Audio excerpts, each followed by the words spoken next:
Okay, we'll now open the January regular school board meeting. 1.1 roll call. All school board members are present. 1.2 recognition of visitors and guests. Thank you everyone that's here or watching. 1.3 pledge of allegiance.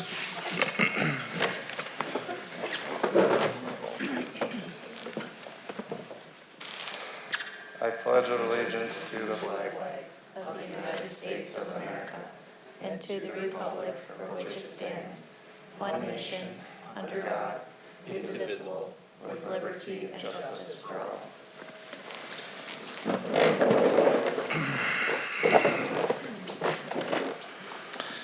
Okay, 1.4 correspondence and recognition. 1.41 public participation.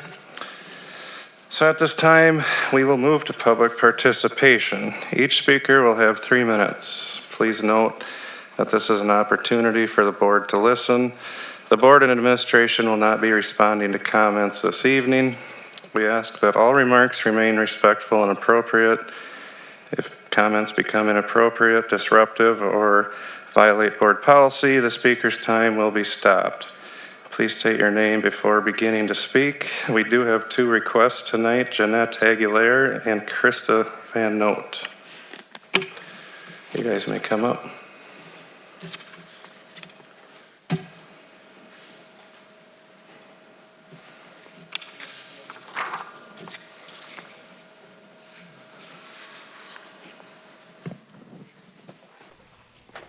Hi, my name is Krista Van Noot. I teach EL here at the high school. Jody asked me to say a few words just about how I'm feeling about everything that's going on in our town and state and country. So I wrote this last night, and then she asked me to read it today. You don't know what it is like to love each and every one of your students for 27 years. You don't know what it is like to watch your kids hide in their homes and not come to school. You don't know that these people are the soul of our community, and we will not survive without them. You don't know that an entire community's heart is breaking. And if you know and you don't care, God be with you. God help your soul. Thank you.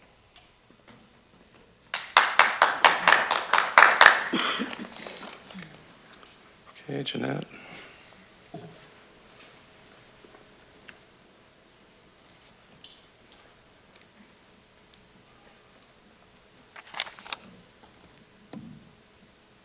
Hi, my name is Jeanette Aguilar, and I work currently as a liaison here at the Worthington High School.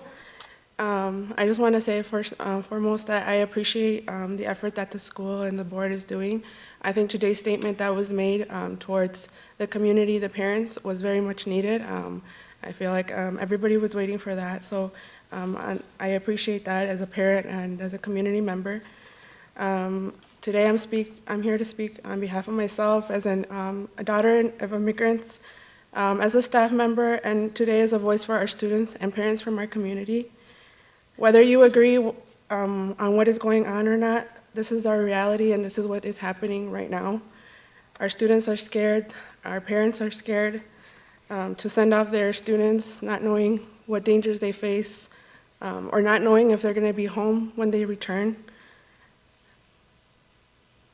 We just have to continue working together. This is not the first time that we've had a challenge in our community, whether it was COVID, a previous event that happened that we're all aware of.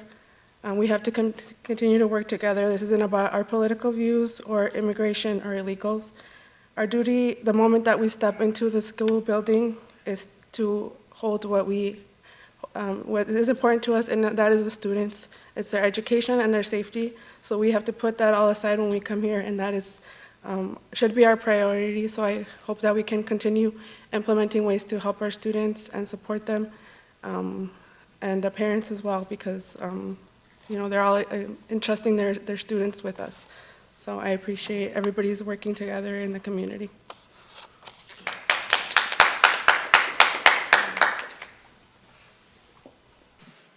Okay, anybody else? Any public participation that's here? Got anything to say? Okay. Okay, 1.4.2, recognition of students, staff, and community. We got Minnesota AAA award winners. Congratulations to Madison Sieve and Austin Kinzer, who were named this year's Worthington Academics, Arts, and Athletics AAA award senior winners. Thank you for your dedication to academic excellence, involvement in activities, and participation in our music ensembles, truly exemplifying what it means to be a Trojan. Next, we got Treats for Teens. Our Treats for Teens students once again demonstrated generosity and leadership during their annual holiday fundraising campaign. Through a week of special treats for purchase, students raised $6,207.60, with proceeds supporting school and community organizations that benefit our students. Thank you to everyone involved in this meaningful, teachable moment of giving back. Trojets Dance Team. Congratulations to the Trojets Dance Team on an outstanding showing at the Big South Dance Championships. JV Jazz placed second, Varsity Jazz second place, Varsity Kick third place. Okay, Trojan Gymnastics Team. Congratulations to the Trojan Gymnastics Team on an undefeated season and earning an invitation to the Minnesota Class A True Team Gymnastics Tournament. As one of the top 10 programs in the state, our Trojans continue to demonstrate exceptional skill, dedication, and teamwork. We wish them the best as they compete this weekend. Go Trojans. Snowcoming. Today officially kicked off Snowcoming Week. We are excited to celebrate with our students through a fun-filled week of dress-up days, activities, and events. Enjoy the week. WHS Art Department. Congratulations to 12 WHS students selected to participate in the Augustana High School Art Show at Augustana University in Sioux Falls. Their artwork will be displayed for public viewing and considered for awards. Keep up the great work and creativity.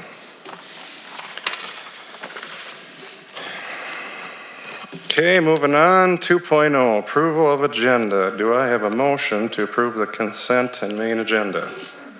So moved. Motion by Ann, Second. seconded by Lori. All those in favor of approval of the agenda, say aye. Aye. All those opposed, same sign. Motion passes. 3.0, approval of minutes, the December board meeting and the recent committee meeting minutes. Do I have approval of our minutes? Move to approve. Motion by Aaron, do I have a second? Second. Seconded by Ann. All those in favor of the approval of the minutes, say aye. Aye. All those opposed, same sign. Motion passes. Okay, 4.0, consent agenda. If you looked over the consent agenda, I need a motion for the items under the consent agenda. So moved. Motion by Lori, do I have a second? Second. Seconded by Ann. All those in favor of the consent agenda items, say aye. Aye. All those opposed, same sign. Motion passes. 5.0, main agenda, monthly financial overview. Carmen.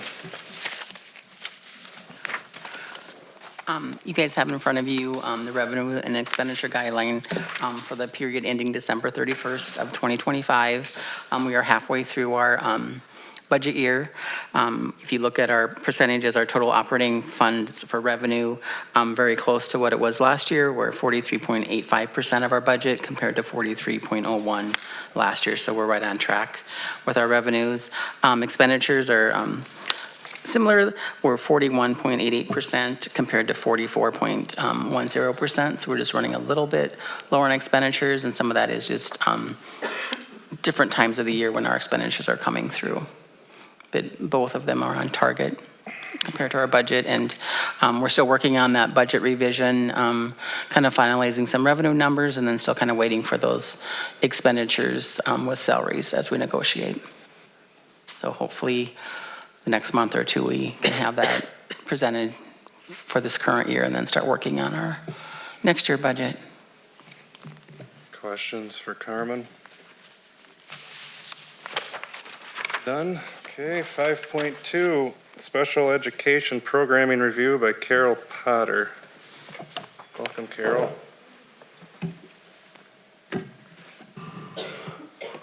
Hello, everyone. Thank you for having me here tonight. I really appreciate the opportunity to share my program, Special Education Program Review, with you. It's good to see so many familiar faces in the audience. And I did get a little feedback that I was supposed to keep it really short tonight, so I'm going to do my best.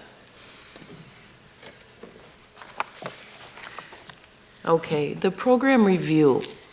So the purpose, the board had asked Superintendent Heitkamp to, his first task was to complete a special education program review, and that entails all of these things that are listed on here. So when I went to do the program review, I asked for administrative feedback, special education teacher, related service provider feedback, special education leadership feedback. I dug into the MDE data to see what they'd say about Worthington. I connected with the finance director at the Southwest West Central Co-op, who manages most of the finances for special education. And then I had an opportunity to dig into the SPED Forms data, which is the platform in which all IEPs, evaluation reports, et cetera, are kept in. And so combining all of that information, I made a summary of all of those pieces to share with you tonight. I'm going to go over the highlights for you so I can be sure to keep it short as promised. Okay, on the special education side, so just a quick overview of what you have in Worthington. And so your child count, and I'm going to say a little bit over a year ago, on December 1st, 2024, was 637 students. And I'm going to move ahead because hot off the press today, the new child count numbers came out, and your new child count is actually 634 students. So you are very consistent. A little bit about your personnel within the district, and this is teachers and paraprofessionals. And I'll just call your attention over to, you can read all of it on your own. I'm not going to read all of those pieces, but over to the right-hand column where it says adult to student ratio. And you can see that through each of the schools, there's a very nice adult. So if you have one adult to 2.2 students, for example, at Prairie, the intermediate school is one adult to 4.6 students. And as you age up, that is very typical that that ratio gets higher because kids are building independence and they can do more things on their own. And so we don't have to have adult support for every part of their day. I did a comparison. A comparison district is the current district that I serve as the Director of Special Services for, and that's the Little Falls Schools, so north of St. Cloud. And just to give you an idea of what that looks like in another district of comparable size. And so our child count that just came out today is 633. So couldn't be a whole lot closer, right?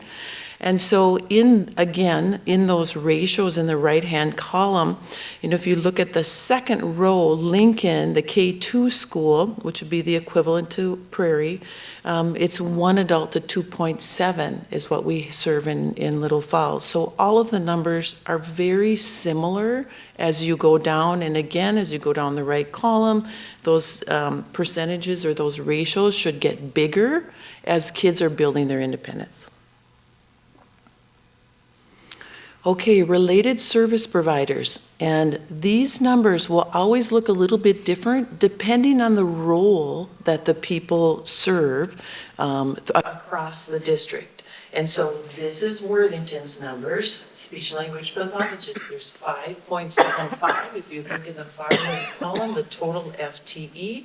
The middle two columns are what the district provides and then what the co-op provides. And again, total on the right. So schools like colleges, total of 4.4. Academic evaluators, 2.5. Occupational therapists, 2.1. Deaf, hard of hearing, 1. And a half of a physical therapist. In comparison, just so you have something to look at with like number district, Speech language pathologists in Little Falls, we have 5, so very similar. School psychologists, we have 2 versus the 4.4 in Worthington. And then academic evaluators, we have 1, occupational therapist 1, deaf hard of hearing teacher 0.8, and then we have a 1.0 physical therapist. More related service providers, your DAPE teacher, and this is Worthington again, so DAPE teachers, you have 1, a BVI or orientation mobility specialist, you have 0.3. School social workers, you have 4, and the reason why that is asterisk in the right column is because they're, half of them are paid for with special education, and 2 of them are paid for in general education. And then there's 9 school counselors across the district, and then there's a half serving, 1 person, but she's serving half-time right now as a board-certified behavior analyst. In comparison to Little Falls, DAPE teacher, we have half a DAPE teacher. BVI teacher, we actually hire a consultant. We're not part of a co-op. And so we hire consultants, sometimes through other districts that are around us, sometimes through an agency. And so we just pay that person hourly for the service that they provide. School social workers, we have 6, again, asterisk, because they serve 50% general ed, 50% special ed. 2 school counselors. We don't have any board certified behavior analysts, but we do have 1 behavior interventionist at our middle school who is paid for out of our coordinated early intervention dollars, which is part of special education. And then when it comes to administrators, so in Worthington, obviously, you have 1 director and 1 assistant director. Those folks are part of the co-op. There's 5 special education secretaries, there's 5 lead teachers, and 5 mentor teachers across the district. In comparison, again, Little Falls has 1 director, and because we're not part of a co-op, the district hires me. And we have 1.5 coordinators, which are the on-the-ground supervisors. They're administrative positions who are covering all of the pieces in the schools day to day. And then we also have 1 due process specialist. And I think I shared when I came to Little Falls last year, we were just a little bit messy in our due process. And so I brought this person on board from an agency to help us clean up the pieces where you need to clean up, so we were compliant. And then we don't have any sped secretaries in the schools at all. The case managers, they schedule all of their meetings and connect with parents directly. They complete all their due process to connect with families as well. We do have 5 lead teachers in the buildings for special education, and then we also have 5 mentor teachers, again, stipend pay, just like Worthington. And then I have 1.5 internal folks, and that 1.5, they do the transportation, the MARS, the MA billing, the CEDRA, that is completed by the co-op for Worthington. So it looks like this for Worthington, extra additional services that we have to have. Okay, your students in the district are served in multiple ways and not unfamiliar at all across the state. And so in your early childhood, there's a push-in to general education classes, there's pull-out to individual support or small group, in homes and daycare settings. And so you serve students across the community. And your teachers do a wonderful job. They're extremely dedicated. And in K2, same thing, push in and pull out. 3-5, you see the same thing, push in and pull out. And then starting in the middle school in 8th grade, they start a co-top model that they would love to go down into 7th and 6th grade as well. 9-12, again, same thing, pull out, push in, and several co-taught classes, and even in content classes at the high school. And then Learning Center, same, pull out, push in, and then Vibe Online is more of a one-to-one service when the kids come up. Okay, take just a little sip of water. And then get into this next section. And before I start this, what I want to say is that administrators, teachers, related service providers, we're all very honest in their feedback, very gracious in their feedback. And I will say that what they shared is very impactful to the services that will be provided. And I don't ever want anybody to think that, oh, it's a gotcha, because it's not a gotcha. It just is it's a real look at what's going on. And I will tell you, there are no significant red flags. There are no significant anything that's going poorly. And so I just wanted to be sure I said that before we get started, because the feedback is real feedback from people's perspectives. Okay. So building administrators, I spoke with every building administrator and collected feedback in 5 areas around program structure and delivery, staffing and personnel, student outcomes and progress monitoring, family and community engagement, and challenges and areas for improvement as well. And tonight I'm going to talk about overall strengths that the administrators shared, and then some key challenges as well. So overall strength. Strong parent engagement across the district. And then all the administrators felt like they have very effective collaborative structures. And what I mean by that is PLCs, building leadership teams, SPED representation on the building leadership teams, and then ongoing, some pretty consistent ongoing problem solving in between all of those pieces. And so what a great strength to have for communication. More strengths. I've mentioned this earlier, dedicated and compassionate staff. The administrators couldn't say enough good things about the staff that they have at their schools. They really feel very strongly in the positive work that they're doing. Inclusive and specialized practices. Feel like the teachers were very creative in carving out space for every student need. So looking at, we have students with really significant needs, and so how are students served in ways that get them to where we want them to be, which is graduation and life beyond.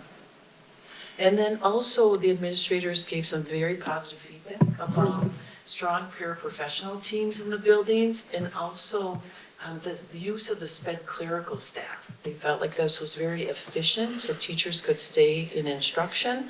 And they just had very positive feedback about that additional support behind the teachers. Okay, some key challenges across, again, this is across the district, so in general from administrators, staffing instability, the loss of some veteran teachers, feeling like we might not have teachers in buildings, or we might not have enough paraprofessionals in buildings, and then maybe some coming and going at, maybe some challenging times during the school year unexpectedly. Paraprofessional management, this is typically a challenge area because they need training, right? We all need training. And so what are those systems for training? How do I train the teachers and train the paraprofessionals? And then also, how do teachers train paraprofessionals on specific kids? And so just really looking for a better way to maximize effectiveness around that. And then maybe they felt like there was some inconsistent inclusion and some least restrictive environment understanding, that all of our kids, not just belonging to special education, but all of our kids. So how do we do that better? How do we communicate better and make sure we're all serving our kids effectively? Additionally, this first one is I think this is everywhere, time and access constraints. How do we have enough time in the day to get everything done and also have really good conversations? I talked about that problem solving a little bit earlier and having that time in between the meetings to get things done. And so there doesn't always seem to be a lot of time to do that. Some buildings had more of that time than other buildings. And then some student engagement barriers, and so there's some attendance issues, where the kids are. We're trying to figure out how the kids attend every day. And also in the virtual setting as well, making sure that kids are online at the appropriate time when the teachers are available. And then space limitations. So the high school, Tony, I don't want to pick on you, but the high school felt like, we need a little bit more space. And then also in early childhood too, that they felt like they needed a little more space as well. Family engagement gaps, that the feeling was that parents were coming regularly to IEP meetings, but maybe not coming to parent-teacher conferences as much. Okay. That was all of the administrative feedback. Now we're going to talk a little bit about the special education teacher feedback. And again, I just want the caveat to say that it was open dialogue and it's perspective. This is just perspective taking. And we need perspective in order to grow and make changes. And so the feedback from teachers, we talked about programming, we talked about data collection, we talked about support from supervisors, support from building administrators, talked about scheduling, IEP meetings, staffing across. And then a little bit by building. So this is broken out by building because they each have some key strengths and they each have some key challenges as well. And so the early childhood team felt like they have a very strong teaching team. They have positive family partnerships, which is great because that's where it starts. It starts with our littles. And then they felt like very positive about their 2.5-year-old transition class. That is just a bump that will get them into the 3s. And then curriculum and assessment tools, the strong use of the STAR curriculum and teaching strategies gold, which is more of an assessment to determine where our kids are at, and that's widely used across the state as well. And then leadership support, so strong support from the early childhood coordinator, providing guidance to them as well, so they felt well supported in that. All right, challenges from early childhood. They felt like there was a lack of assessment infrastructure, meaning that they are completing their own assessments. And I mentioned this in one of our earlier meetings, that it's okay for early childhood to complete assessments. Those assessments are different than the Part B assessments or evaluations. And so it's okay that they complete their own assessments. They're seeing an increase in behavioral concerns and how to best support students in intervention.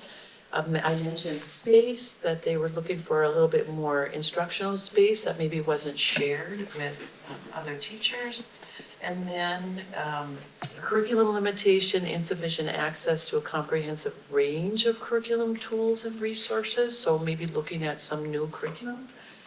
And program isolation, and again, I think our early childhood, they function a little bit differently than our other general education buildings. And so sometimes the feeling of being left out and maybe not connected to the general ed building in the same way. And then also the thought of perhaps looking developmentally at what our kids, how they're learning. Are they in more of a play-based situation? Or are they more sitting in a circle and looking at the whiteboard or smartboard? What does that look like? Okay. So Prairie now, and so key strengths of Prairie. They feel like they have a very strong evaluation process, clear and effective procedures, strong team collaboration. And I will just add that all of the teams were very strong, and all of the teams in collaboration, they seemed to all get along really well, which was fun for me to step into. And one of their key strengths is social emotional learning resources, so they want to keep that going. Instructional programs, good use of Sunday, and again, the STAR curriculum as well.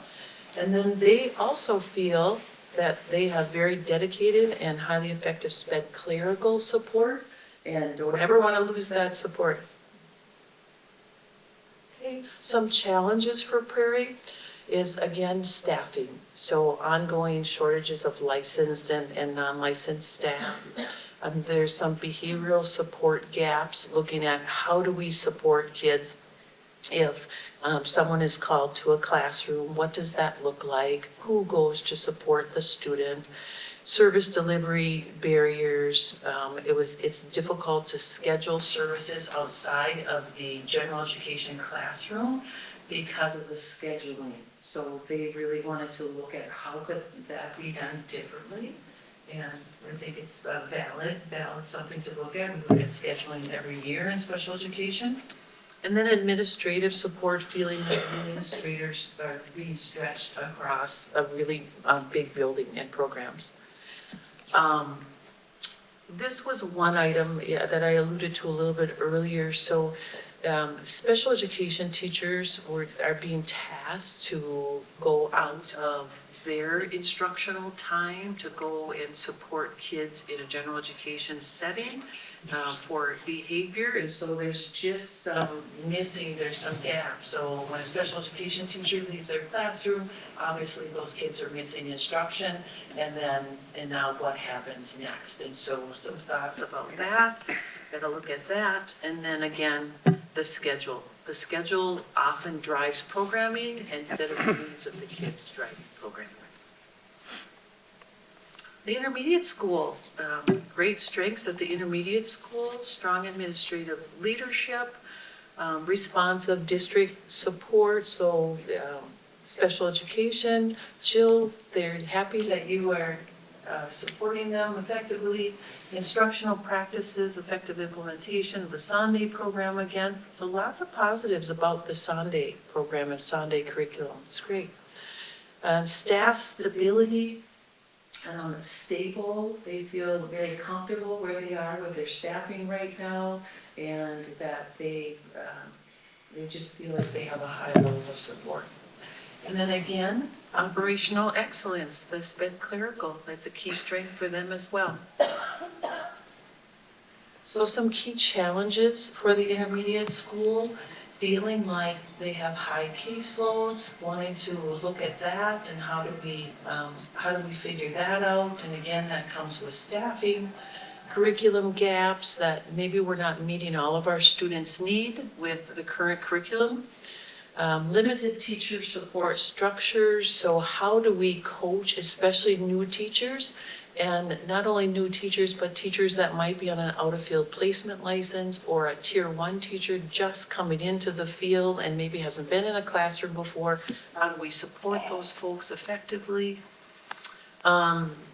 Instructional disruptions, again, pulled from instruction to support students. And then how do we, observation and feedback gaps, limited special education focused classroom observations.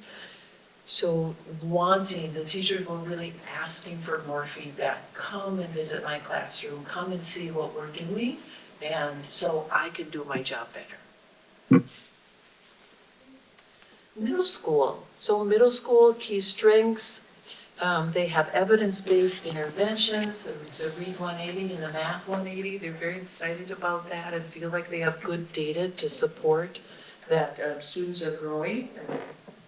They have a strong collaborative culture. District level support, again, is strong. And then specialized programming, strong supports and services in place for students in DCD programming. That teacher in particular said that things are going very well. It's challenging. Every day looks a little bit different, but felt highly supported. Okay, some key challenges then for the middle school. increase in behaviors. We're seeing kids that are looking to be more independent and looking to grow up quickly and may or may not be ready for that yet. And so seeing some behaviors across, they're practicing their independence, right? In middle school, they're practicing. And then staffing and coverage issues, paraprofessionals being pulled from student support roles to serve as classroom substitutes. We know that that happens in other schools as well. But it impacts service delivery, right? If someone's being pulled from what they're assigned to, things change. And then administrative consistency, so maybe feedback in terms of administrators possibly giving different feedback. One might say one thing, one might say the other. But the teachers recognize that this also might be a time constraint. That this might not be, we might not have the opportunity to talk to both. So we talked to one and then we saw one later and we talked to that other person. And so just consistency around communication. And then maybe some limited inclusion models. The middle school, again, would really like to move from the 8th grade co-teaching model down to 7th grade and down to 6th grade as well, so that kids can be with their peers in general education classes. Okay, high school, so key strengths. Inclusive instructional models, strong implementation of co-teaching. I mentioned that earlier as well. So they co-teach not only in reading with language and math, but also in some content areas to support kids as well. Career and transition programming, effective use of the PACE Lab. And so PACE Lab, for those of you that don't know, that stands for Practical Assessment Exploration System.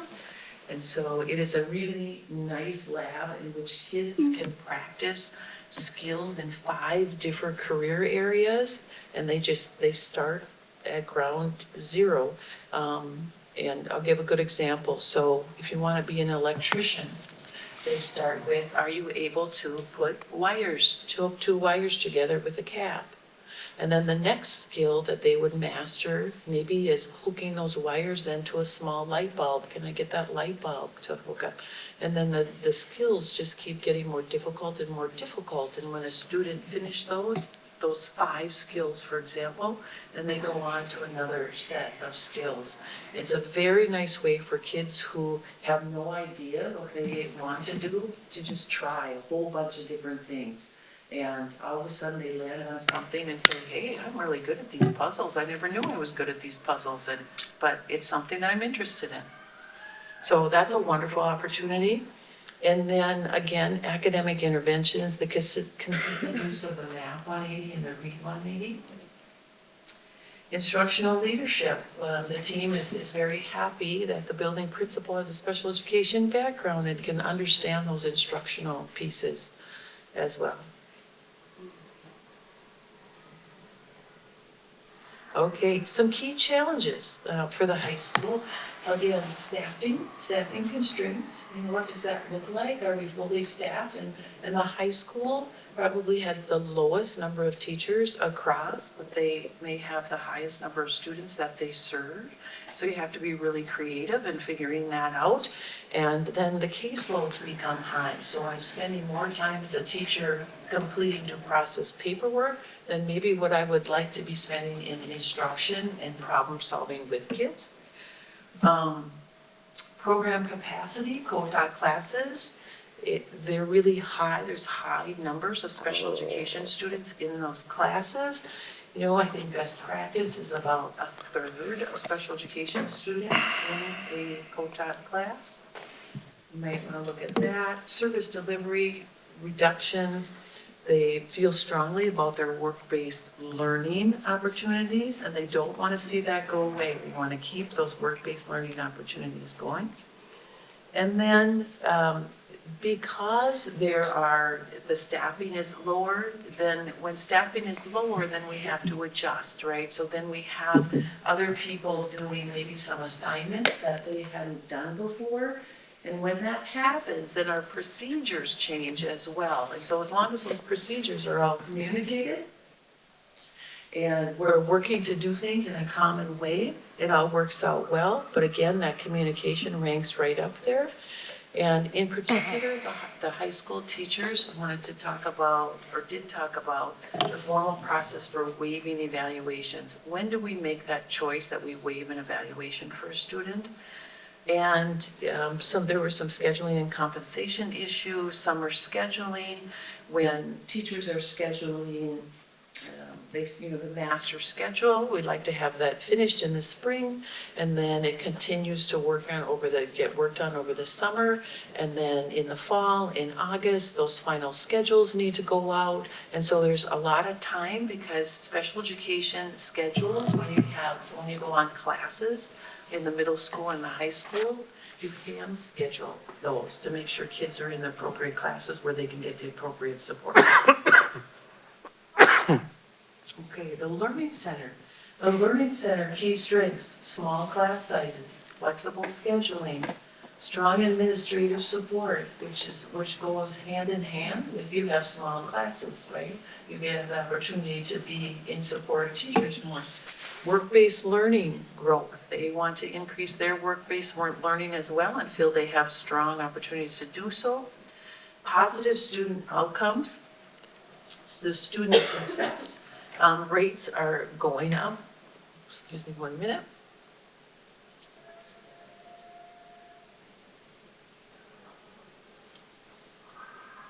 They would, on the same breath, they would like to see more kids in attendance with that, but the kids that are in attendance are doing very well.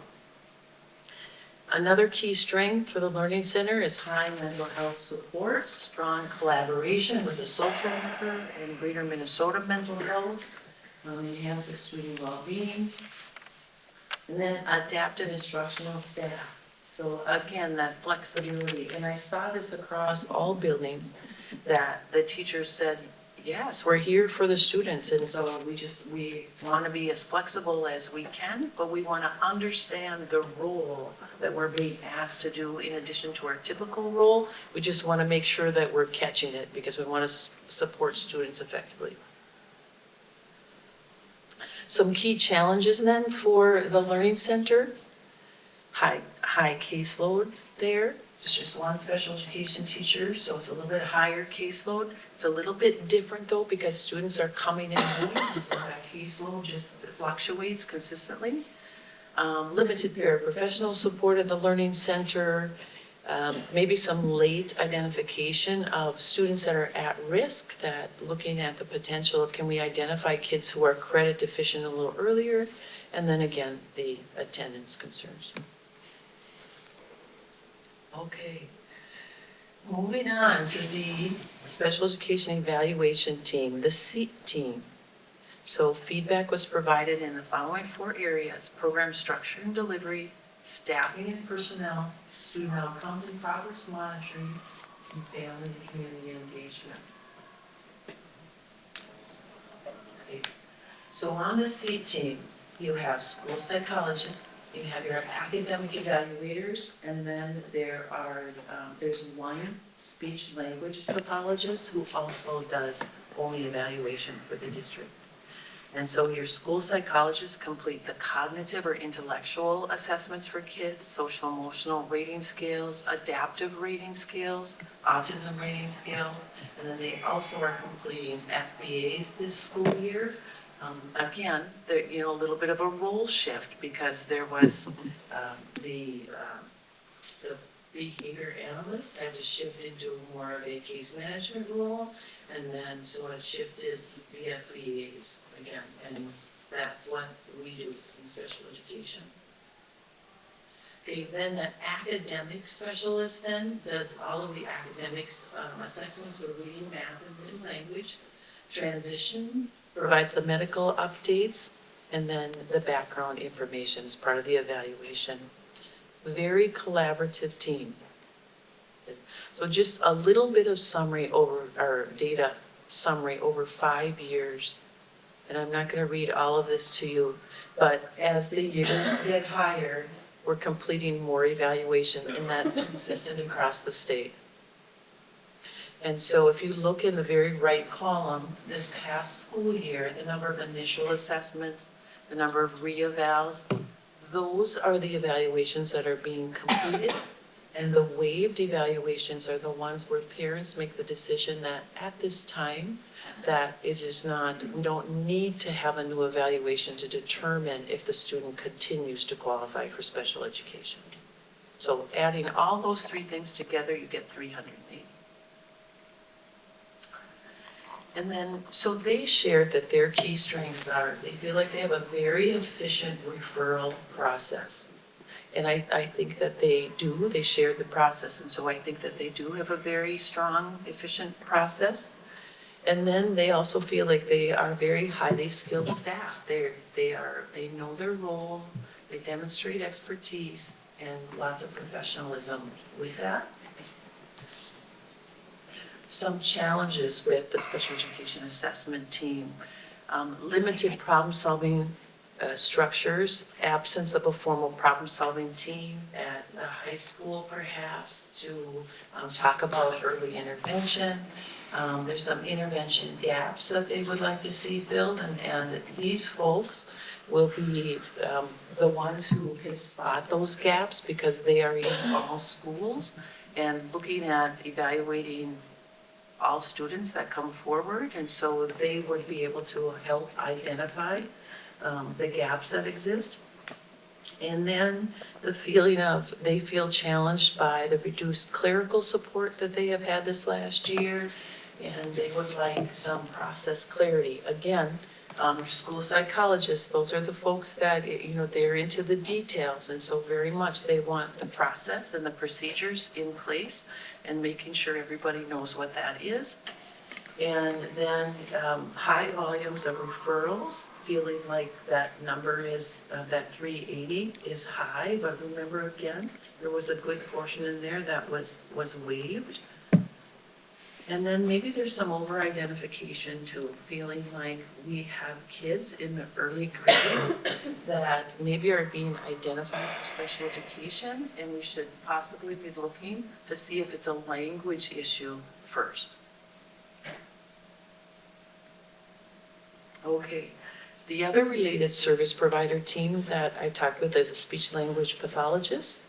And again, I won't read these 7 areas, but you can look how they provided feedback to me.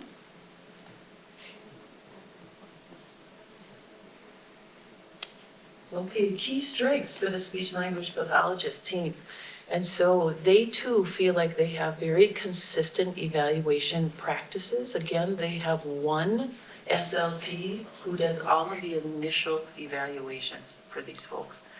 And then they also feel like their service delivery model is very effective. They have data that indicates that the students are growing in their language skills. They feel that the paraprofessionals that support, so this is the virtual piece now, that there's a paraprofessional in the building when they're serving kids, and that paraprofessional may go get that student, bring them to the room that they are being served in, and waiting for the SLP to come online. They feel like those folks are very good at what they do. And then they use the 3-1 service model, which means they have 3 weeks of direct service to kids, and then 1 week of indirect service, which could be evaluations. It could be talking with classroom teachers. It could be talking with special education teachers.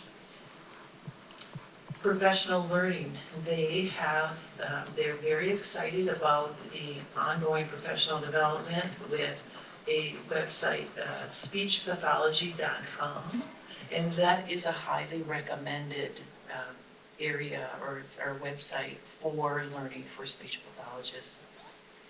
And then they also feel like there's very strong clerical support at the school that has come across in every building, that support is very highly appreciated. Okay, some key challenges with the speech language. So feeling that they could use some role clarity well, and perhaps they would like to share what their role is with administrators so it's very clear. what they do and how they serve kids. They have some concerns about partnership. They feel that maybe they are micromanaged a little bit and not given some professional autonomy. They also, they talked about evaluation coordination and how they want to make sure that that SLP that serves on the C team, the evaluation team, is there consistently. And so that they are part of those conversations that go on for initial evaluations.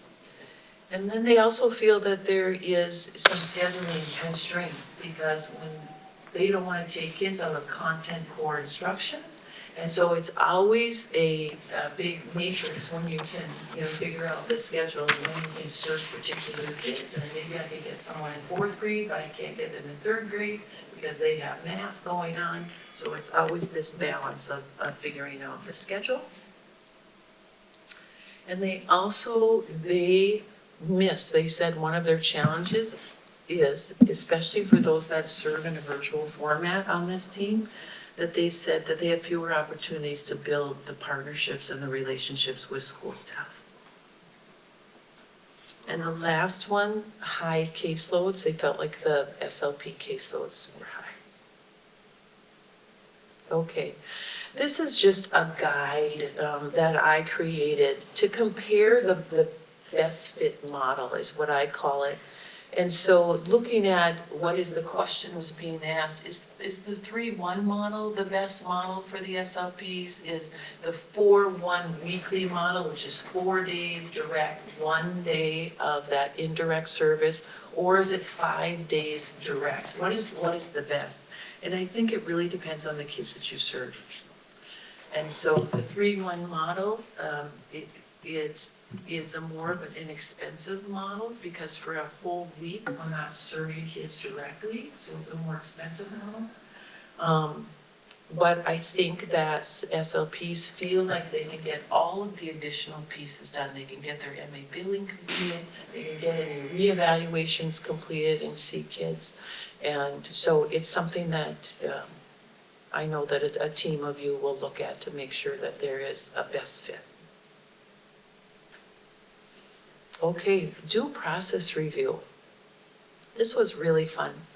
I had access to the Worthington SPED form system, like I mentioned earlier, and I went in and I reviewed 20 student cases from across all of the age levels. And as I said earlier, there are no huge red flags. The teachers are doing some really beautiful due process. And it's so nice, they tell very cleanly the stories about students in their present levels, and they are able to articulate what exactly is going on with the students and their needs. And so they have consistency in meeting deadlines. There were maybe just a couple, that hadn't met the deadline, and that happened mainly in the younger grades because sometimes it's more challenging to get those evaluations, especially in early childhood, completed on time. And so there were consistent teams present for IEP meetings on the notice of a team meeting, and there was collaborative input from all the stakeholders on the team. The families seemed to be really engaged.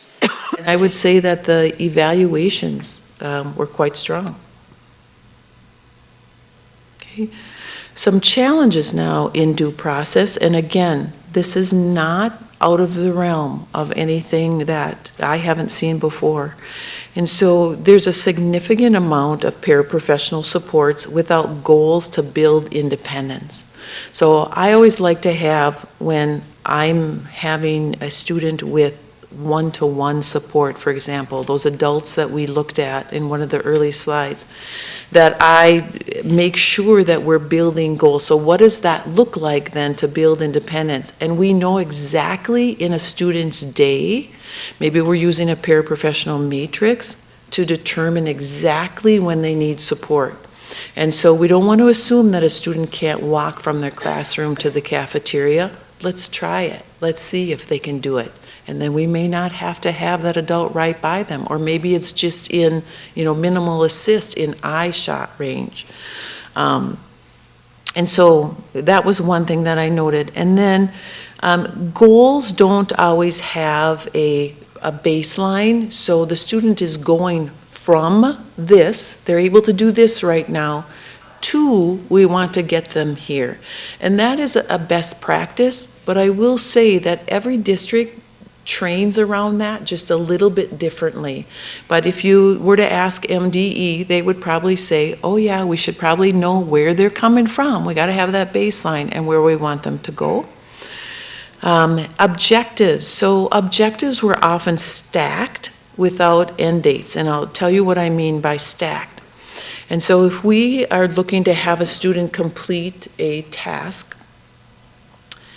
it would say by, and we'll start in September. So this IEP is going to start in September. So by November, we want student to be able to do this task with 80% accuracy. And then the next one would say, well, then by February, we want this student to be able to complete this task with 85%.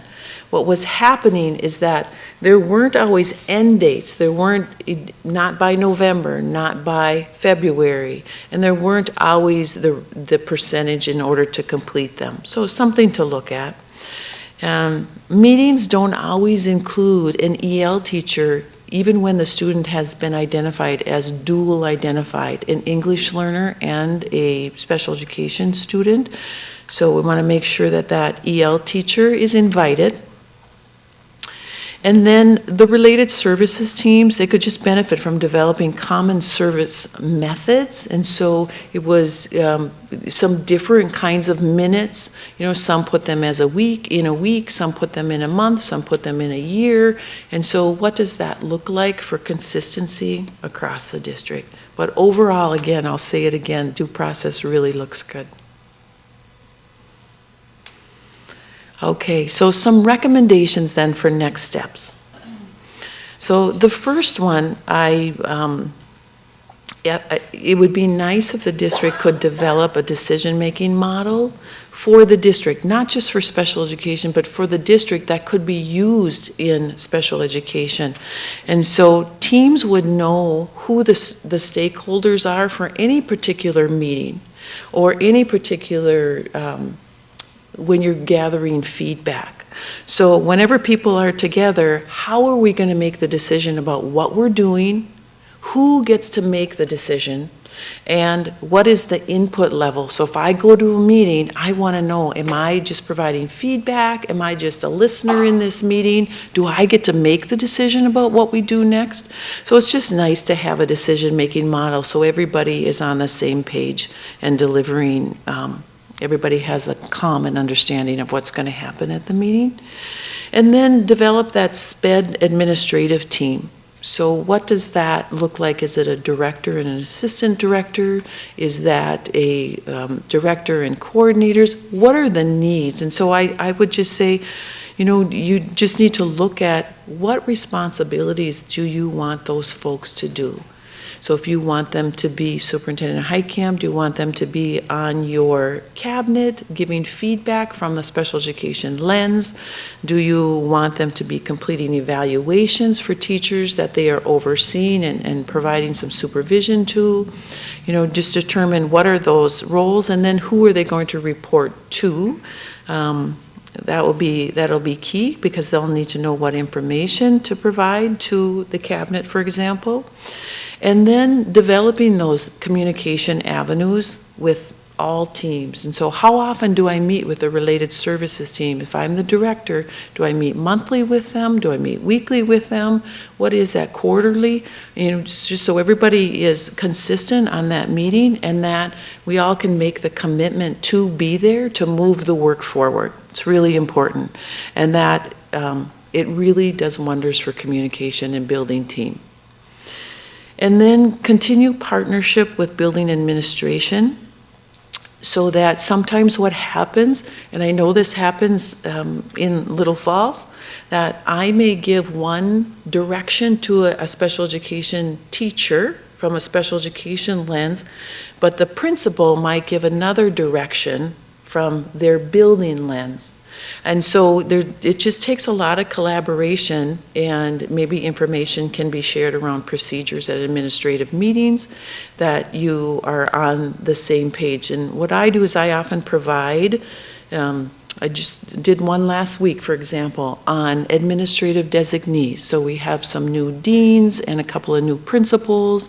And so what does that look like for them in the district, and how, so everybody knows what is that role, what do I do when I'm in that meeting.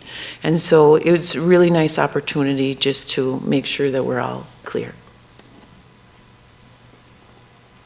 Okay, another recommendation for next step, and we talked about this often, so I'm not going to put a lot of time into this one, is to increase communication with those related services teams. Sometimes, you know, they are amazing professionals and they want that autonomy to make decisions professionally, but they also want that overall supervision to give guidance for the system. And so again, I think just developing a schedule, developing a tool for feedback, and then increasing communication. We're all on the same team. We all want what's best for kids. The next one is developing clear job descriptions. I talked a little bit about this earlier, that when a job description changes, so if I am a teacher, but then I am called into this other role, what does that mean for me when I'm doing that other role?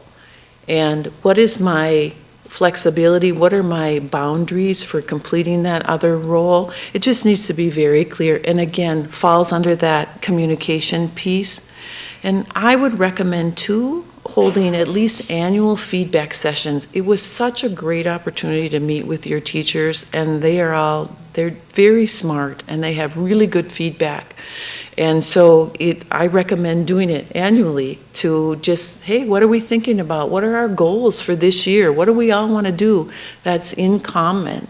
And how are we connected to our strategic vision? What's our role in special education connected to a strategic plan?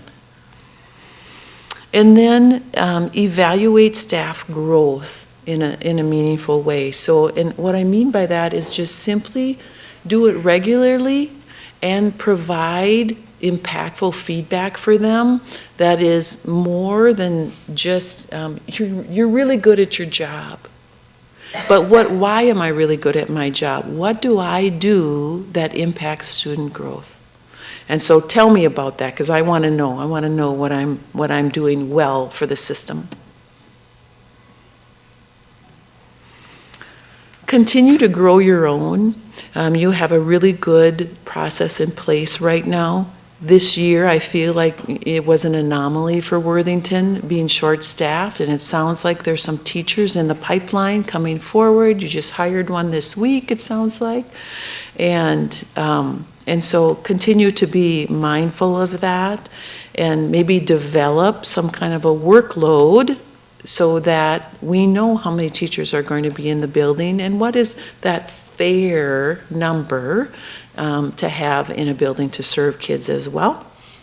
Continue to train staff in best practices. You do all this. Continue to train staff in due process procedures, maybe some of the things we talked about, and then create those staff connections. When we're connected to each other and we have a high sense of belonging, we all do better when we all do better. And then the last one is really I told the board this earlier, it's just really my favorite, about appreciating the highlights. And when something is going well, that we say it out loud. We celebrate the victories. We celebrate when kids do something for the first time, because that's a big deal. We may have worked a half a year to have the student walk from their classroom to the cafeteria, and wow, they did it by themselves. So just be mindful to celebrate all those pieces along the way. Okay, just a little bit on the organizational finances. And finances, again, for Worthington in the special education realm, they're managed mostly by the co-op. But they look very good. They're very good. There aren't any significant red flags in there. I would just recommend just knowing who the co-op is funding and who the district is funding, so we can make good decisions about the money that's being spent. And then, again, along with that, just knowing where they're coded, planning possibly for early intervention, VPK, which is voluntary pre-K, coordinated early intervention, and then ADSES, alternative delivery. You know, those are some things that you could look in for early intervention as well. Determine the SPED administrative positions needed based on what the staff needs and what the district needs for feedback. And then just I just want you to be aware that positions such as nursing, social work, behavior intervention, instructional behavior specialists, those folks can also be paid for out of special education. And then lastly is just encouraging a mindset we all share in the growth of every student. We all, whether we're in special education or we're in general education, we all share in that. And the reason why I put this in the finance section is because oftentimes in special education, we have a tendency to say, oh, special education paid for that. You might not be able to use that. So we have to think about and be careful with our messaging, because it really does create silos in classrooms. It creates silos for teachers. And so just being mindful of that. That's it. How did I do, Tony? On time? Okay. Great. Any questions that you might have?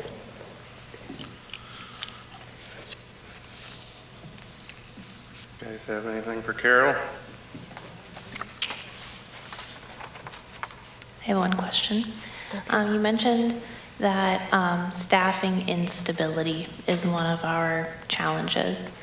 And I'm wondering if you, from your perspective, if you have any specific recommendations to try and improve staffing stability, or at least keep the wonderful staff that we have.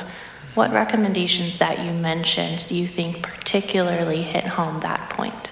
Yes, thank you. Good question. So one of my strongest beliefs is that staff want to work in a place where they feel like they belong, and they're connected not only to the work, but they're connected to the people that they work with. And so if we can create that as a district, create that sense of belonging, it's really important for staff. I think the other piece is high communication too, and to create that, they go together.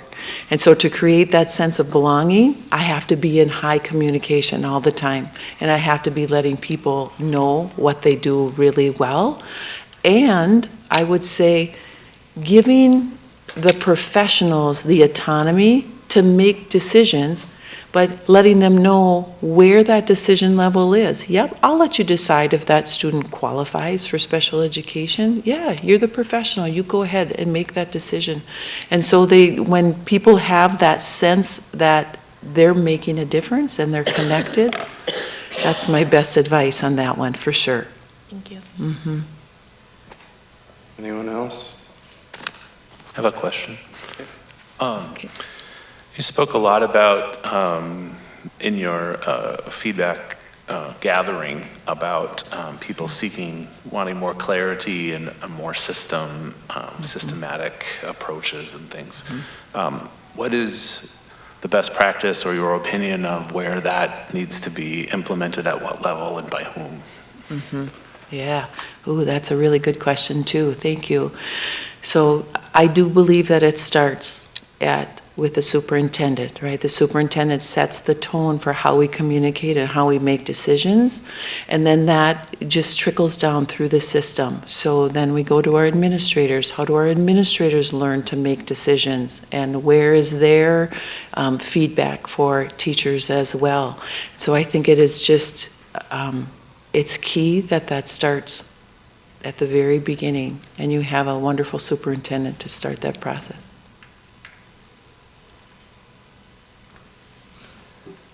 Council Mann. Mr. Chairman, a question. As you evaluate our engagement with the co-op, did you find that there were services we should be utilizing that were not, or there are things that we should take in-house and do efficiently better than co-op involvement? Mm-hmm. Another great question. And so, to be honest, I didn't dive really deep into all of the services that they provide because they are a very large co-op and they do a lot of great things. And so, but the services that I did look at, some of them, what happens is that those folks that they provide, like low incidence disability areas, for example, blind, visually impaired, we don't have many students that are in the district like that. And so to hire your own would be difficult, and they're hard to find. They're really hard to find. So for the co-op to be providing those pieces, I think is necessary for you. What about the leadership structure of the director? Is there advantages or disadvantages of having that position in-house or through the co-op? So this is what I think about that. Having a director in-house provides a different level of support in terms of, again, if Superintendent Heitkamp would like that person to be on their cabinet, and maybe they have a district-wide role through the system. So maybe that's partnering with administrators on certain things. And so that is the benefit of having someone in-house, because there's great ownership having someone in-house, and you know, the district, you belong to the district, right? I'm not coming and going, you belong. That doesn't mean to say that you couldn't have a director from the co-op who is with you full-time, but you may just want to look at those job descriptions, and you may have flexibility in determining, you know, if they want to be a good partner with you, you could possibly look at those job descriptions and accomplish that same piece.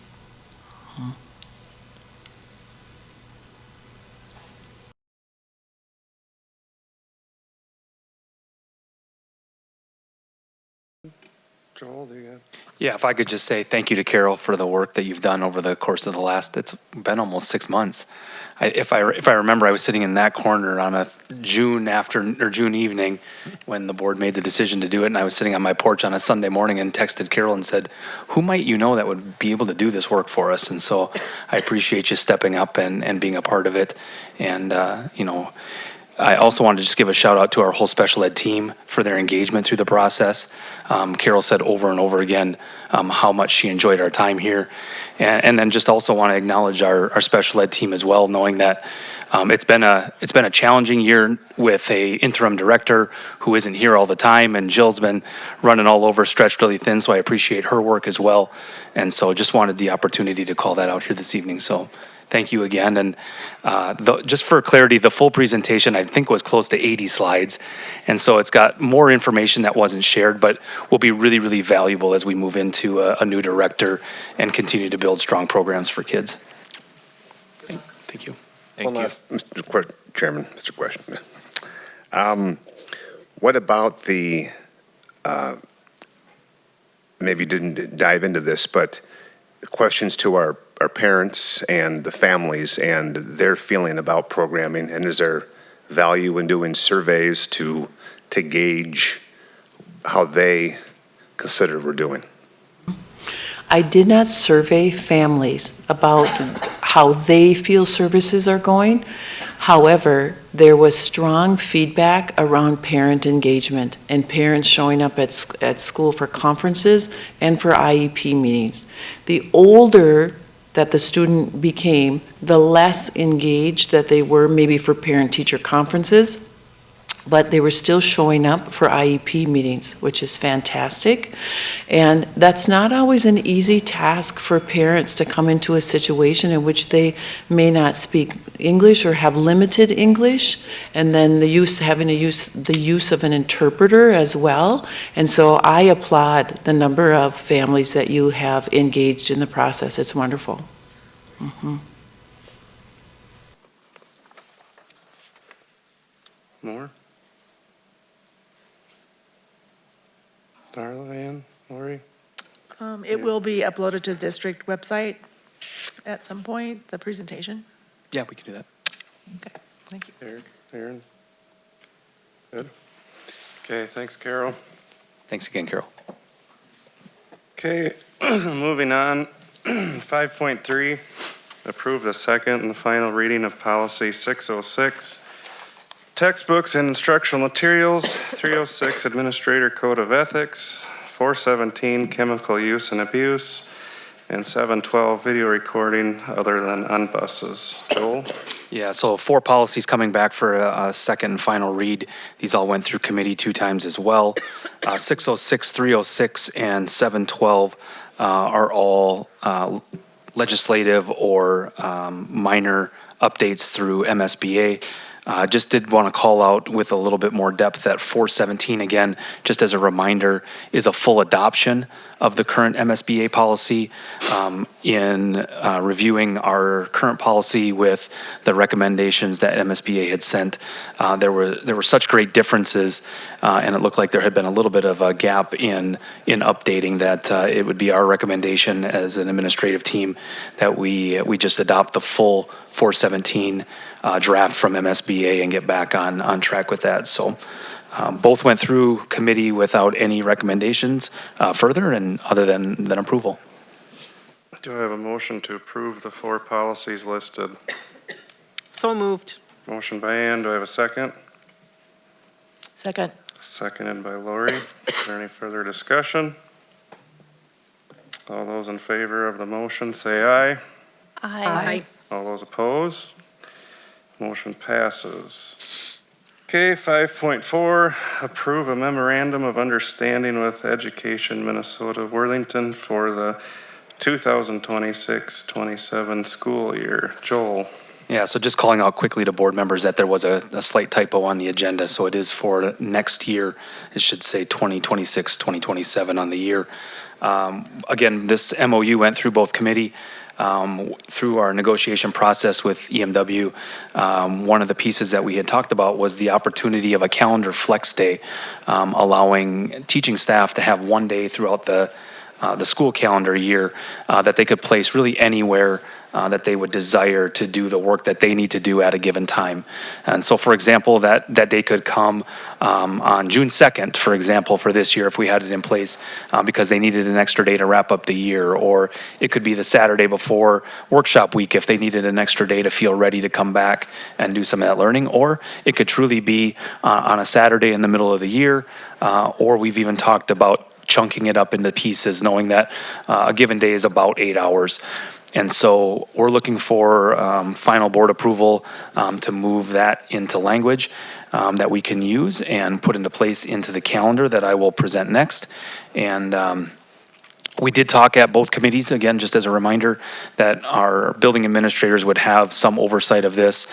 We've been talking with EMW leadership about what that could look like, but truly just staff submitting some sort of Google form stating what day they used it or what days they used it, and checking that off that day is one of their 186 contracted days. Okay, do we have a motion to approve the memorandum? So moved. Motion by Ann, do I have a second? Second. Seconded by Aaron. Is there any further discussion? All those in favor of the motion say aye. Aye. Opposed, same sign. Motion passes. Okay, 5.5, approve the 26-27 school calendar. Joel? All right, thank you. I had 2 drafts, so we'll go through the draft with the calendar flex day. This again was gone through at both committee. You should have seen a copy of it there, so I'll just briefly go through it again for review. But the calendar that is being proposed, just want to call it out, was a collaborative effort amongst a large group, involved representation from teachers, building administrators, district administrators from all levels. And so was really proud of the process. We did it over 3 different meetings, gathering feedback, and then bringing back recommendations at each one. And so the calendar that we're presenting this evening is truly, it's not my idea, it's not any one person's idea, but really a collective effort of a large group. And so It has us coming back full as a full team on August 24th for our teacher workshop, starting school on the 31st, having that long weekend again around Labor Day. It has the 2 days of MEA as give back time for conferences for our staff. I'll just hit some of the breaks and then go back to some more of the highlights. It has our 2-day Thanksgiving break. It has a winter break starting on the 24th of December, going for half of that week and having the other week, half of that week off. Coming back to school from winter break on January 4th. We have 2 long weekends built in, one in February, one in March. That was a discussion and shared belief through that collaborative process that two longer weekends versus one much longer break really met staff's needs, allowed for multiple opportunities for staff to possibly get away if they needed to. And then scattered throughout the calendar are a number of early outs. 3 of them give back time for teachers setting their personal goals, 3 of them as professional development. The 2 items that I'd like to call out specifically, February 9th and 10th are scheduled learn from home days for our high school only. On those 2 days, we will tackle EL access testing, truly trying to support those students. The amount of pull-out time that was happening for them to complete that assessment was really disruptive to their learning. It took a long time at the high school.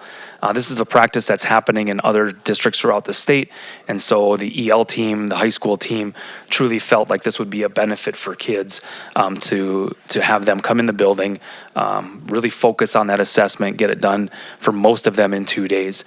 Students that are not access testing will be home doing learning extension activities while staff is, again, focused on providing that assessment. The other day that is different is April 23rd. That is a learn from home day for everyone, again, for professional development. And so on that day, we will have a very detailed schedule of what that looks like for staff. Staff will not have to do 2 activities at the same time. That's one of the stipulations through the Department of Ed if you do anything like this. And so, for example, the day could look like from 8 to 9 in the morning, staff are truly just getting students started on their day, making sure items are uploaded and ready to go. From 10 to 12:30, they're doing professional development with a lunch break, a half-hour check-in in the afternoon with more professional development dedicated for staff in the afternoon and a half-hour wrap-up. And students will know certain times of when teachers would be available. But again, never asking staff to do 2 or both of those tasks at the same time. We have a ending date of the school year of May 28th with graduation happening on that day and a final teacher day to wrap up on June 1st. So calendar includes 167 instructional days, the 185 required teacher days, and again, one of those days is added on there is a teacher flex day that you had just approved through that MOU. So looking for approval of the calendar for the 26-27 school year. Okay, do I have a motion to approve the 26-27 calendar? So moved. Motion by Eric, do I have a second? Second. Seconded by Matt, is there any further discussion? All those in favor of the motion, say aye. Aye. All those opposed, same sign. Motion passes. Okay, 5.6, approve student teaching agreement with Southwest Minnesota State University. Carmen? This is a student teaching agreement with Southwest Minnesota State University. It's a 5-year agreement. It will start July of 26 and go through June 30th of 2031. This allows them to place student teachers in our district, which is also, it's a great experience for those student teachers. And it also provides us an opportunity for recruitment as well. So we have this with some other colleges as well. This is definitely one of the points as I'm out at career fairs that we really are trying to connect with some of those other colleges to set up student teaching because it gives us a lot of opportunity. Okay. So we're looking for approval for a 5-year agreement with them. Okay, do I have a motion to approve the agreement with SMSU? So moved. Motion Second. by Eric, seconded by Lori. Any further discussion? All those in favor of the motion, say aye. Aye. All those opposed, same sign. Motion passes. Okay, 5.7, approve the tax abatement request that we had heard earlier. Yep, so coming forth again for approval, just a quick summary again. Marco Ramos is, I believe, the builder and did the application for the homeowner. Single-family home in Worthington. Again, all paperwork is in place for this, and this is a gentleman that has done many of these in the recent past. So there was no discussion at the hearing, and so looking for approval for the tax abatement. Okay, do we have a motion to approve the tax abatement? So moved. Motion by Eric, Second. seconded by Darla? Or Ann? Ann. Ann, sorry. Is there any further discussion? Okay, it's a roll call vote. Lisa? Miss Dudley. Aye. Miss Agard. Aye. Miss Shute. Aye. Miss Mills. Aye. Mr. Bloom. Aye. Mr. Parrish. Aye. Mr. Woodboom. Aye. Okay, motion passes. 5.8, approve Minnesota paid leave administrative procedures. Joel and Carmen. Yeah, I'll kick us off as Carmen's getting loaded up there and just put a little background here. As many of you know, Minnesota paid leave has gone into effect now as of January 1st. We are just a little bit behind, although we haven't had we've had folks that have applied for this but haven't had to process much of the leave quite yet. But one piece that we do need to have taken care of is a procedure in regard to how we're going to handle the different aspects of the statute. And so, although we have had multiple conversations with EMW through negotiations, at this time we're deciding that it's not going to be something that's negotiated. It is a administrative procedure, and so we have language from MSBA. They have a model administrative procedure that Carmen's going to share. She may have to just give us the highlights, it looks like. That's okay. But the one thing we need to decide as a collective group tonight is how we're handling the piece of topping off. And so that has been a fairly large conversation throughout the state. Districts throughout the state are choosing to do it multiple ways. Our recommendation right now, oh, there she goes. So I'll let Carmen give our recommendations, and then we can have further discussion.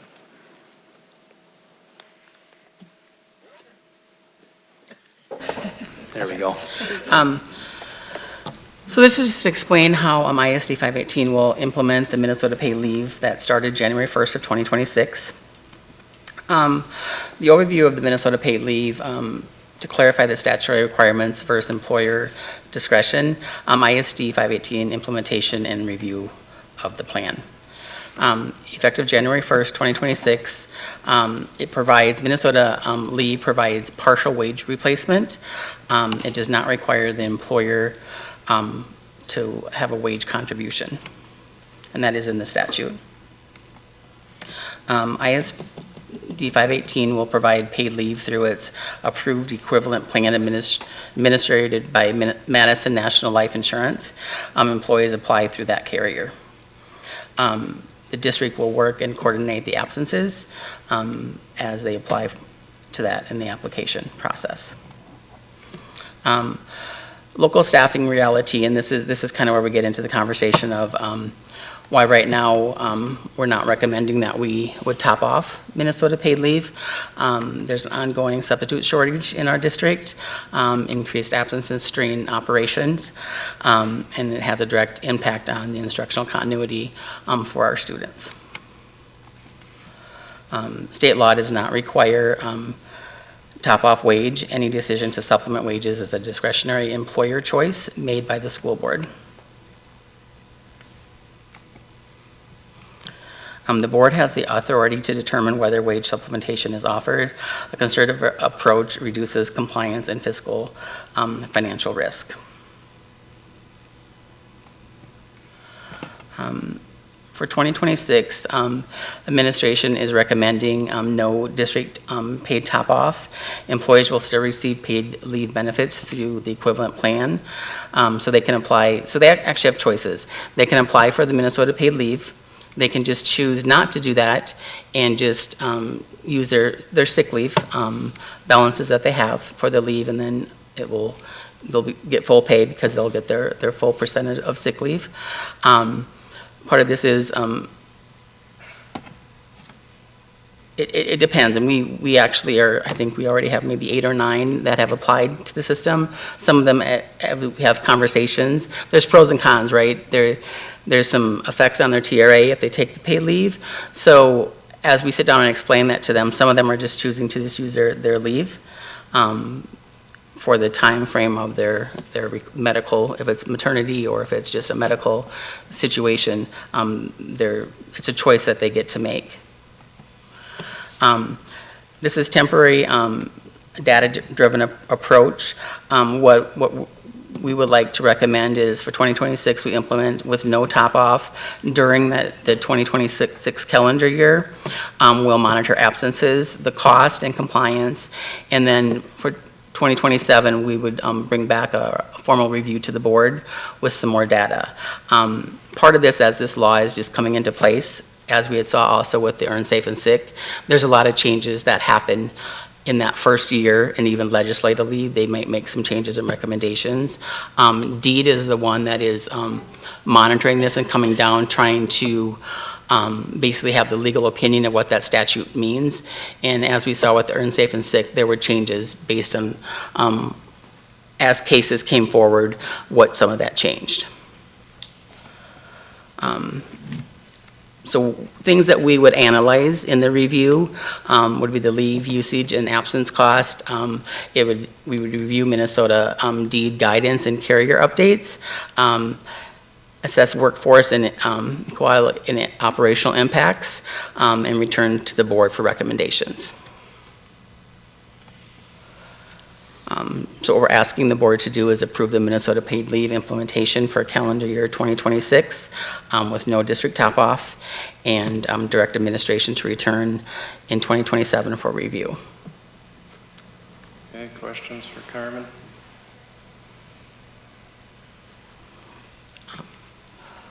Okay.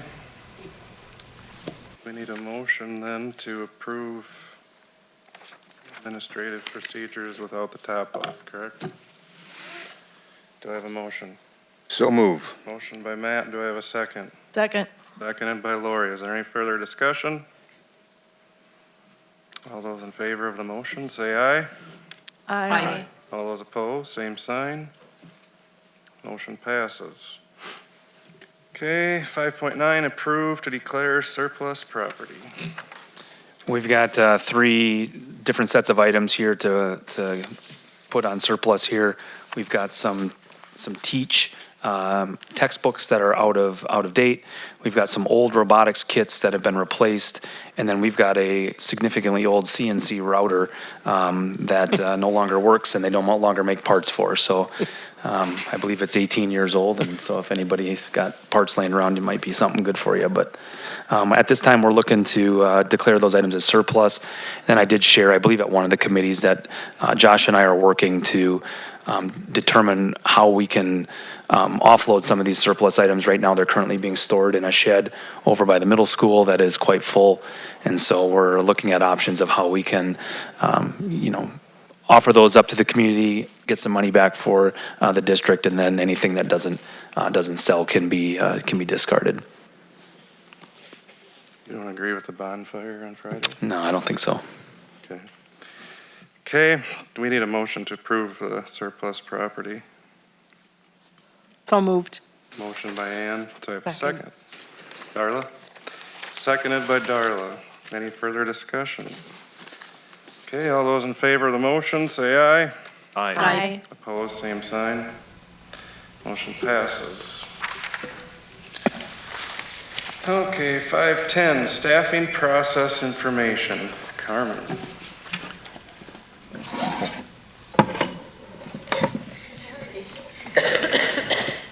Cut me off, girl.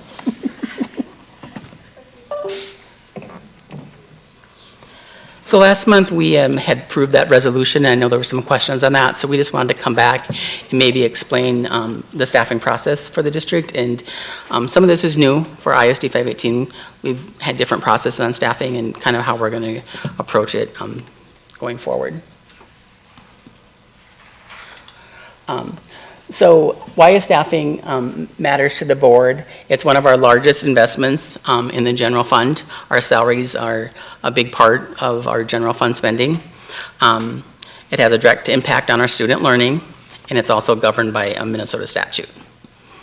Guiding principles, so student-centered, we align it with budget, statute and contract compliance, and we want to be transparent as we go through our budgeting process, or our staffing process. Minnesota statutes, there's a statute that's board authority for our staffing. There's a teacher employment one, a collective bargaining, and then budget authority, which you guys, is what you guys approved last month. What drives staffing? Enrollment and projections.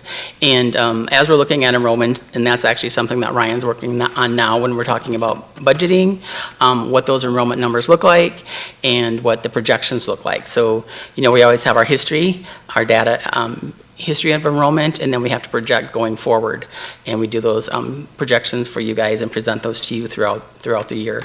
And some of this is based on just past history, our student enrollment, and what that looks like. Educational programming, that is more so probably at the upper grade levels, but as we look at different classes we're going to offer and what that looks like. So in high school, how many, as they start their enrollment for next year, what kind of programs they're going to offer and what staff is needed for those. Legal mandates, there are different programs that legally we have to offer, and then also what kind of financial resources do we have in staffing.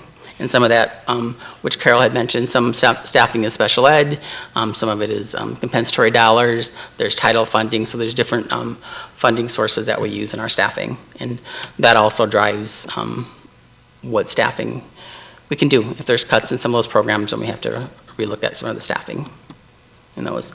So kind of our annual staffing timeline that we're going to try to adhere to.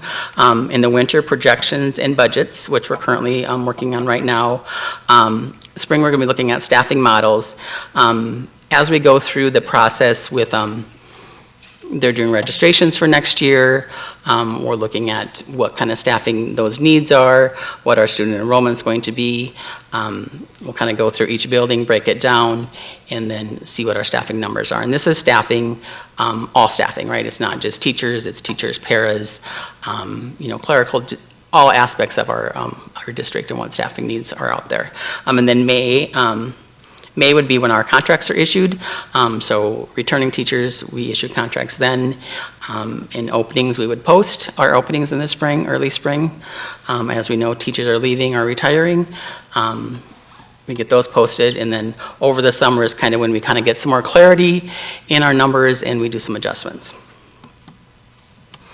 The roles and responsibility, the board is the governance and approval for staffing. Administrators, we provide the recommendations. HR is for compliance and hiring of staff. Adjustments and reductions. Enrollment are budget driven. So if our enrollment drops or our funding doesn't come through as we expected, that can affect staffing. Statute and contracts govern, and then board awareness is required in all of these. So some key takeaways, staffing is data-driven, so there's a lot that goes into it. It's not just some random staffing decisions. We're going to take a lot of data from different staffing models. You know, some of it, even like Carol's review, there's a lot that's going to go into our staffing, and then the board provides us oversight, and then compliance is critical to make sure that we're compliant. And some of those compliances are in our federal funding. We've got to make sure that we're compliant with those requirements. Any questions? And there's no action. This was just kind of information for you guys.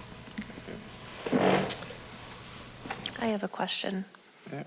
So I love data as much as anybody in this room. But when it comes to making specific decisions about staff, it can't be entirely about data, right? And so what feedback are you receiving from other stakeholders about, that might turn into data points, right? When it comes to making decisions about contracts? So one of the things that we're going to do this year, it's new. Actually, Mr. Heitkamp had shared this with us. We will be sending out a survey to staff, and it would be a questionnaire for them. So asking them things that they like about their current position. We do have teachers that maybe are teaching out of licensure, so we're offering that opportunity for them if they want to switch buildings. Just a lot of questions, but also we want to also take into account what they're feeling and what their needs are. So we're looking at that as well, which we have not done that before. I mean, on a personal level, they have, like the building administrators have had those conversations, but not so much at this higher admin level. The other two pieces that are also new is that I've started having conversations with building administrators. We're going to go back for early spring listening sessions with staff, so they'll get an opportunity to talk about how they're feeling as a staff in the building, what needs they maybe see, and then we'll do 2 meetings with building administrators. One of them really allowing for hopes and dreams. Right? What programs maybe don't you offer that you would really like to, or where are you feeling there's a need that maybe doesn't show up on paper? And so we are getting that personal perspective data too. That's really important. And then so they'll all have an opportunity to share their feelings from their individual sites. I think that personal perspective is really important to round out the data elements. Thank you. Okay, anybody else? Okay, 5.11, summer projects for 2026. Joel and Josh. Yeah, so I'll go first and at least just hit the one that we're looking for action on here this evening, and that is in regards to the asbestos abatement project that we'd like to complete in the high school gym. We know there's some other projects that are happening throughout the district that Josh has already presented that he can answer questions on tonight if you have them, but those have already been approved and they've moved through bidding process. This is one that we do have to move kind of quickly on. I know it's only January, but many of these projects are getting bid right now because everybody wants their work done in June, July, and August. And so Jeff Elstead, the person that we're working with through SiteLogic, was at Operation Committee last week and had walked that committee through some options. I believe that committee gave some of their feedback that I can share, and then I'd encourage anyone else that was there to share theirs as well. But we're really looking at focusing any high school projects to that gym, abatement of the ceiling, getting all of that dangerous material out of there, a reshaping of that catwalk, a removal of the lights that are no longer used that were there back when the high school gym was where performances for theater performances were taking place. Those are no longer used. They haven't had power to them for many, many years. They'll get new lighting, making sure that space, since we're up in the ceiling, gets that really refresh, making sure we have the right lights for the right space. Since we're doing all of that work, we're looking for authority to include repainting from the floor to the ceiling, so it's all the same color. If you go look in there right now, it's different color from the floor to about 6 or 7 feet, and it's a different color to the rest of the ceiling. Also, while they're up there, in feedback through Mr. Dale, our AD, our auxiliary nets, the basketball hoops that run parallel to the main floor, should actually run perpendicular if you're going to run 2 smaller games at the same time. And so in talking with Jeff, he feels it's going to actually be quite simple to remove the brackets, turn them 90 degrees, and have them run the perpendicular way. Am I missing anything else? I think you covered everything. Yeah, and we might. Important note too, we have been working with Mr. Dale. He's been in communication with some of the other buildings regarding some of the summer sports activities that typically occur in that gym. We do have plans for that, and we are making some tentative plans. We hope we don't have to use them, that there is a potential that even the fall activities might be affected due to the work in the gym. So we're trying to plan ahead for some of those possibilities, but we hope they're done so volleyball and some of those things are ready to roll in August. So for full clarity, the abatement and the replacement ceiling all falls under an abatement LTFM above the line. And so that project, along with the lighting, is estimated at just over 900,000. And then we're looking for a little bit of extra funding to do the painting, do the movement of those basketball hoops. Truly, since we have the people here and we have the equipment here, it is the most cost effective to do it all at once and do it right. Knowing again that our gym is a kind of a regional hub for some big events, and we know that many local high schools really enjoy playing here, so making it a premier site in the area is also important. So would we be looking at roughly $1 million? I mean, I'm sure painting ain't gonna be 100,000, but that's kind of what you're thinking? Correct. Yeah. Now, the other piece that did come up at committee was the LED lighting for the entire building. Knowing that many members of Josh's building and grounds team have been doing some replacements of those as we've gone. We do know that there's one location of the building that hasn't been touched, and that's the north wing.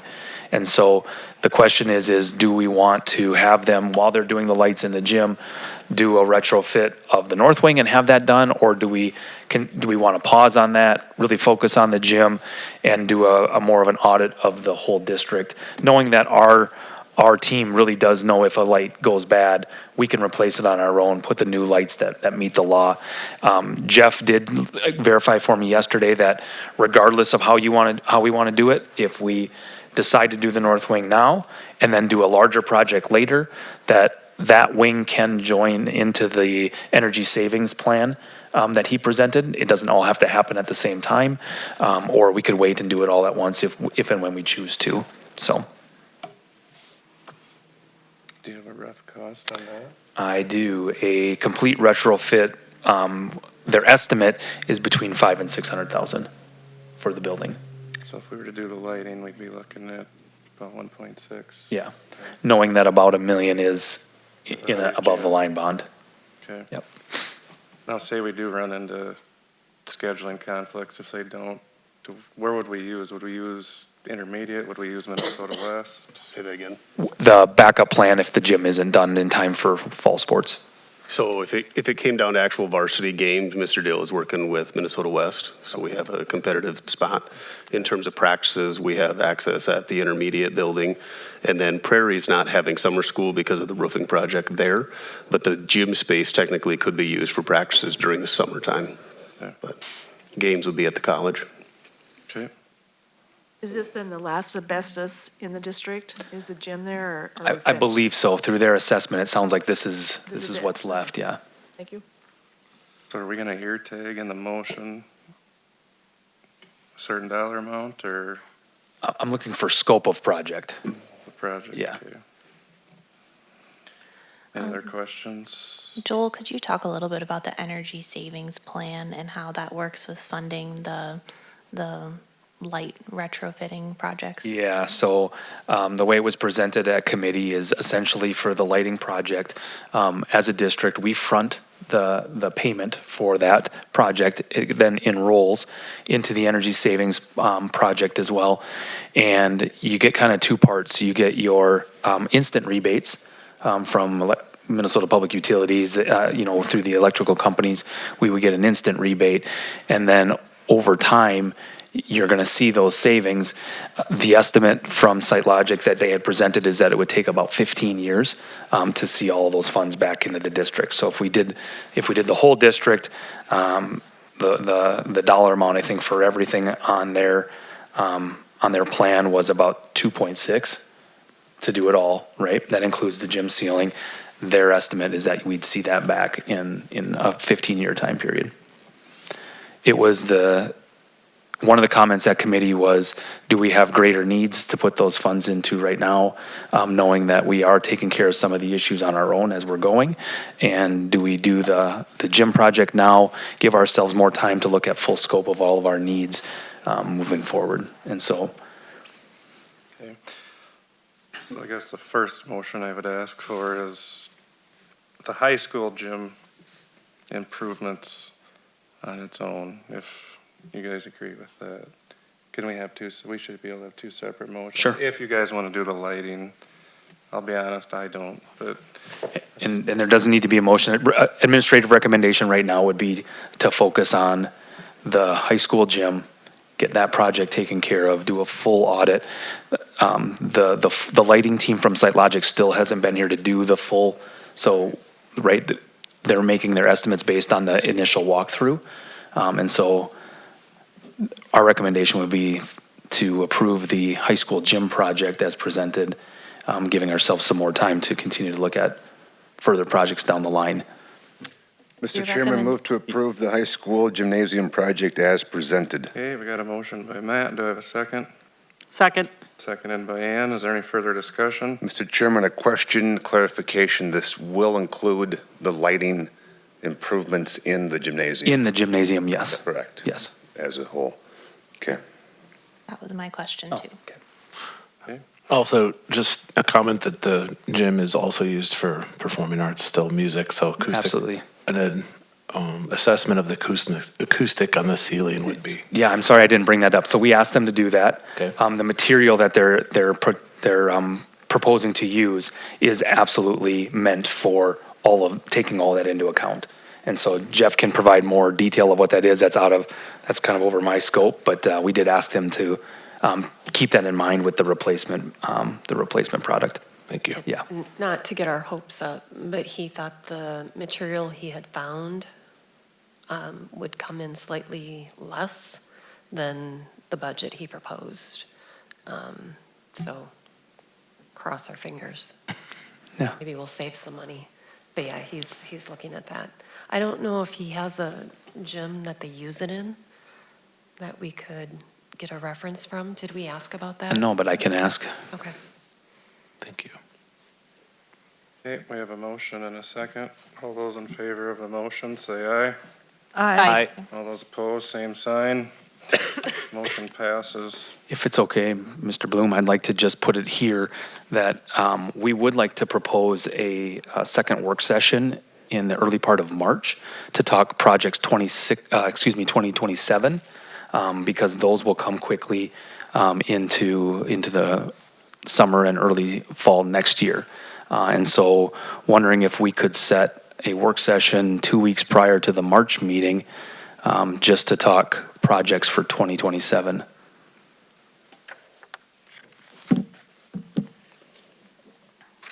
Okay. What would that date be? That would be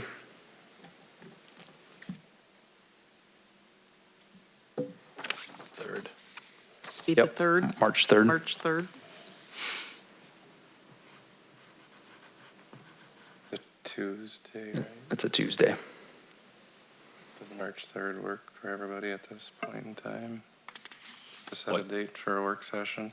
I would have rehearsal till 5:50, but yes. Start at 6:15, normal that'd board meeting time. 6:15, March 3rd. Okay, there. I might have a Works. planning commission meeting that night, but I would have a planning commission meeting that night, actually, What time is that, Aaron? 7.